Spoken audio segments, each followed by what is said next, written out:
Hello everyone, मैं आकाश तिवारी और आप देख रहे हैं आकाश ऑफ क्लासेस, जिसमें देख रहे हैं बेसिक मेटा केमिस्ट्री। एक केमिस्ट्री आप लोग के लिए स्ट्रांग होती जा रही है, यानी आप लोग बैक टू बैक मेरा लेक्चर देख रहे हैं और बैक टू बैक आपको मेरा लेक्चर मिल रहा है।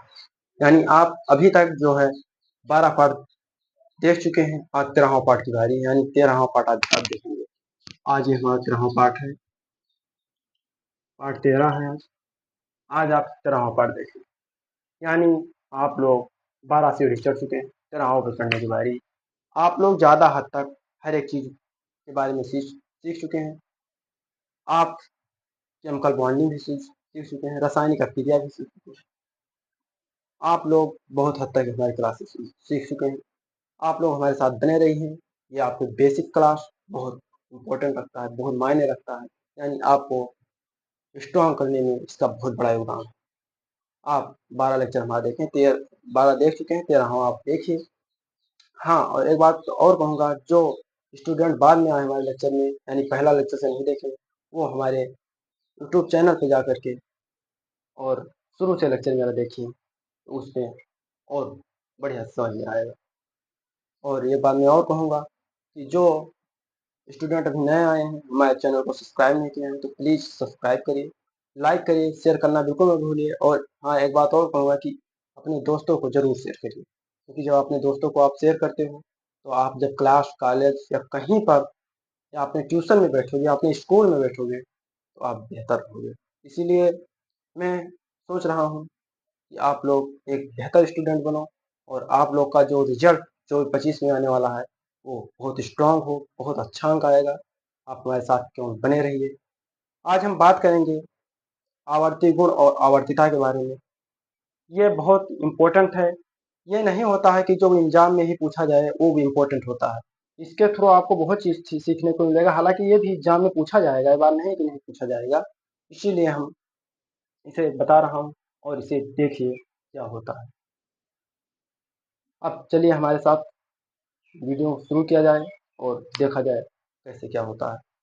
हाँ, और एक बात कहूँगा कि आप प्लीज़ सब्सक्राइब करिए हमारे चैनल को। आप लोग के द्वारा दिए जाने वाला प्यार है सब्सक्राइब, और आप लाइक करिए, शेयर करना बिल्कुल मत भूलिए। चलिए बिना देर के हुए हम देखते हैं क्या होता है। देखिए, पहला है हमारा आवर्ती गुण और आवर्तिता। इसका छोटा सा डिफिनेशन है, आपसे हमारे साथ याद करिए, कॉपी में लिखिए, आपको रट जाएगा। आपको इसी डिफिनेशन से पता चल जाएगा कि कहने के तात्पर्य पर क्या है। कहने के तात्पर्य पर मतलब आवर्तिता और आवर्तिता और आवर्ती गुणों में क्या अंतर है, सब आपको डिफिनेशन के थ्रू ही पता चल जाएगा। देखिए हमारे साथ चलिए। आवर्ती गुण, आवर्ती गुण क्या होता है? तत्वों के वह गुण, तत्वों के वह गुण जो तत्वों के वह गुण जो आवर्त सारणी में क्रमशः परिवर्तित होते हैं, उन्हें आवर्तिता कहते हैं। क्या कहलाता है? वह आवर्तिता कहलाता है। एक बार हमारे साथ कहिए, तत्वों के वे गुण जो आवर्त सारणी में क्रमशः परिवर्तित होते हैं, आवर्ती गुण कहलाता है।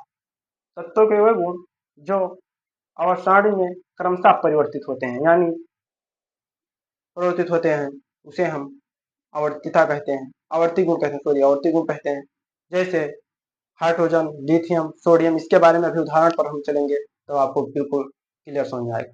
उसके बाद हम देख रहे हैं आवर्तिता क्या होता है। अगर आवर्ती गुण ये है तो आवर्तिता क्या होता है? आवर्ती गुण यह है तो आवर्तिता देखिए, आवर्त सारणी में गुणों गुणों का समूह, आवर्त सारणी में गुणों का समूह, आवर्त सारणी में गुणों का समूह, यानी समूह का जो समूह है, नीचे चलने पर या आवर्त में क्रमशः आगे बढ़ने पर परिवर्तन आवर्तिता कहलाता है। मतलब समूह में जब आप चलोगे तो आपको परिवर्तन दिखाएगा, आवर्त में क्रमशः परिवर्तन आगे चलने पर ही। इधर चलोगे तो आपको, समूह में चलोगे तो परिवर्तन दिखाएगा, और आवर्त में आप जब बात करोगे तब भी आपको परिवर्तन दिखाएगा। इस प्रकार के गुण को हम आवर्तिता कहते हैं। देखिए, आवर्त सारणी में गुणों का समूह या आवर्त में क्रमशः आगे चलने पर, आगे बढ़ने पर परिवर्तन परिवर्तन होता है, उसे हम आवर्तिता कहते हैं। ये आपको दोनों डिफिनेशन बेहतर से तरीके से समझ में आए। अब चल रहे हैं आवर्ती गुणों के बारे में कि कौन कौन से इनके आवर्ती गुण, कौन कौन से क्या है। कुछ हम सिंपल बातें और कह सकता हूँ कि देखिए, आप परमाणु आकार आप जब परमाणु आकार में जाएंगे तो आप पहले ए वर्ग का तत्व लीजिए, उससे देखिए हाइड्रोजन, हाइड्रोजन के बाद लिथियम। हाइड्रोजन के तुलना में लिथियम का परमाणु आकार बड़ा है, सोडियम का और बड़ा है, पोटेशियम का और बड़ा है, रुबिडियम का और बड़ा है, सीजियम का और फ्रांसियम का और बड़ा है। उधर इस तरीके अगर हम आवर्त में चलेंगे, आवर्त में तो लिथियम से छोटा बेरिलियम, बेरिलियम से छोटा बोरान है, बोरान से छोटा कार्बन है। ये आपको अभी बेहतर समझ में आएगा। हमारे साथ चलिए देखिए आवर्ती गुण। आवर्ती गुण, आवर्ती गुण परमाणु का आकार, उसके बाद दूसरा आयनन ऊर्जा। ये सब बहुत इंपॉर्टेंट पॉइंट है, आप इसे नोट डाउन करके रखिए नोट्स में अपनी। इलेक्ट्रॉन लब्धि एंथैल्पी, चौथा है हमारा विद्युत ऋणात्मकता, पांचवा विद्युत धनात्मकता, छठवां धात्विक गुण, सातवां आयनिक गुण और आठवां घनत्व। ये सब इनके आवर्ती गुण है। अब आवर्ती गुण अगर ये है तो आवर्तिता क्या होती है, हम इसके भी बात करेंगे। आवर्तिता यह होती है, देखिए आवर्त सारणी में परमाणु आकार की हम बात करते हैं, बाएं से दाएं चलने पर परमाणु आकार छोटा होता है, जबकि ऊपर से नीचे आने पर परमाणु आकार बड़ा होता है। ये आप देखो समझते हैं, यानी बाएं से दाएं चलने पर परमाणु आकार छोटा होता है और ऊपर से नीचे आने पर परमाणु आकार बड़ा होता है। ये हम गोले लगा करके आपको समझाने के लिए बता रहा हूँ। उसके बाद हम आयनन ऊर्जा की बात करेंगे। आयनन ऊर्जा में ऊपर से नीचे आने पर परमाणु आकार छोटा होता है, जबकि लेफ्ट से राइट चलने पर यानी बाएं से दाएं चलने पर परमाणु आकार बड़ा होता है। ये बड़ा गोला सिद्धांत, ये आप समझ रहे हैं। इलेक्ट्रॉन एंथैल्पी का क्या होता है? इलेक्ट्रॉन, अब हम एक बात कहते हैं, इसे हम ए टाइप मानते हैं तो इसे हम बी टाइप मानते हैं, तो ये टाइप वाला होगा इलेक्ट्रॉन लब्धि एंथैल्पी। विद्युत ऋणात्मकता ये बी टाइप का होगा और इलेक्ट्रॉन एंथैल्पी भी बी टाइप का होगा। विद्युत धनात्मकता जो हमारा है वो हमारे ए टाइप का होगा, धात्विक गुण हमारा ए टाइप का होगा, आयनिक गुण हमारा बी टाइप का होगा और घनत्व ये हमारे ए टाइप का होगा। आप यानी समझ रहे हैं कि अगर आयनन ऊर्जा बाएं से दाएं चलने पर बढ़ता है तो इलेक्ट्रॉन एंथैल्पी भी बाएं से दाएं चलने पर बढ़ेगा। विद्युत ऋणात्मकता बाएं से दाएं चलने पर बढ़ेगा, यानी इसका आकार भी बढ़ाता जाएगा, जबकि विद्युत धनात्मकता बाएं से दाएं चलने पर घटती है, यानी इसका परमाणु आकार छोटा होता चला जाएगा, जबकि इसका बड़ा होता जाएगा, इसका बड़ा होता जाएगा, इसका भी छोटा होता जाएगा और इसका बड़ा होता जाएगा, इसका छोटा होता जाएगा। और जब हम ऊपर से नीचे की तरफ आएंगे तो इसका आकार छोटा होगा, उसके तुलना में इसकी आकार बड़ा होगा, इसका आकार बड़ा होगा, इसका आकार भी बड़ा होगा और इसका आकार छोटा होगा, इसका आकार छोटा होगा। इस तरीके से आपने इतना डिटेल को समझा है, परिभाषा आपने सिंपल वे में समझा है, तो आप इसे अपने कॉपी में नोट करिए। तब तक के लिए आप इसका एक स्क्रीनशॉट लीजिए। हम इसी के उदाहरण पर कुछ चीज़ें हम और आपको बताते हैं, तो आपका डाउट से जो वो सब क्लियर हो जाएंगे। तब तक के लिए आप इसका स्क्रीनशॉट लीजिए।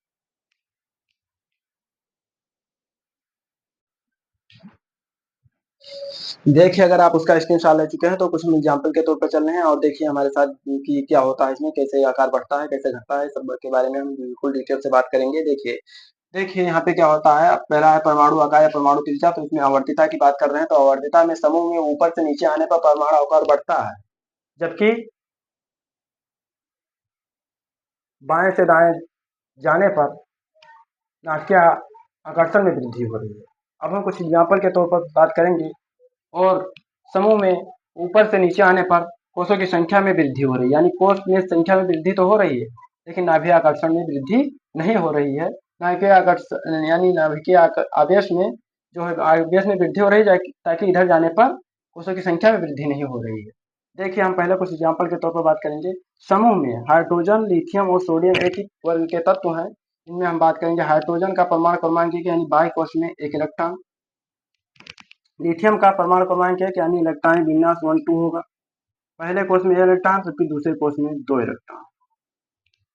उसके बाद हम बात करेंगे सोडियम की। सोडियम का इलेक्ट्रॉनिक विन्यास 281 होगा, यानी पहले कोष में 2 इलेक्ट्रॉन, दूसरे कोष में 8 इलेक्ट्रॉन, 3 3 4 5 6 2 4 2 4 6 7 और ये 8 इलेक्ट्रॉन, और बाह्य कोष में 1 इलेक्ट्रॉन। यानी आपको देखने को मिल रहा है कि कोषों की संख्या में निरंतर वृद्धि हो रही है, यानी परमाणु आकार बढ़ता जा रहा है।